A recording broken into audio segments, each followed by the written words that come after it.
दौंड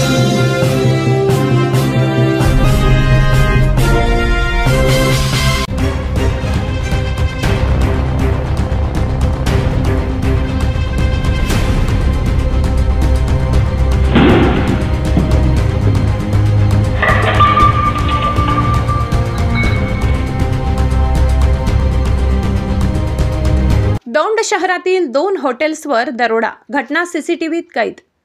दौंड शहरातील कल्पलता हॉटेलचे शटर तोडून चोरी करून त्याच चोरांनी दौंड पाटस रोडवरील संगम हॉटेलमध्ये चोरी केल्याची घटना उघडकीस आली आहे।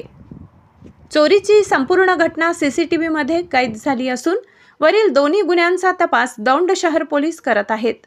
मात्र चोरीच्या या घटना उघडकीस आल्यानंतर परिसरातील व्यावसायिकांमध्ये तसेच सर्वसामान्य नागरिकांमध्ये देखील एक भीतीचे वातावरण पसरले आहे। चोरट्यांनी दोन्हीही हॉटेलमध्ये रोख रक्कम चोरून नेलेली आहे। त्याचबरोबर हॉटेलमधील इतरही वस्तूंची नासधूस करून व्यावसायिकांचे मोठे नुकसान केलेले आहे।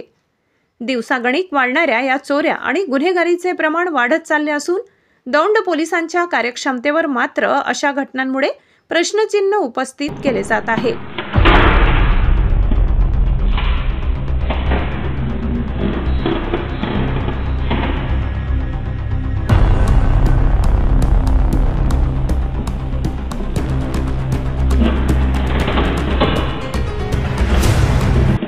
महाराष्ट्र माझा न्यूजसाठी दौंड शहर प्रतिनिधी महेंद्र मदवे।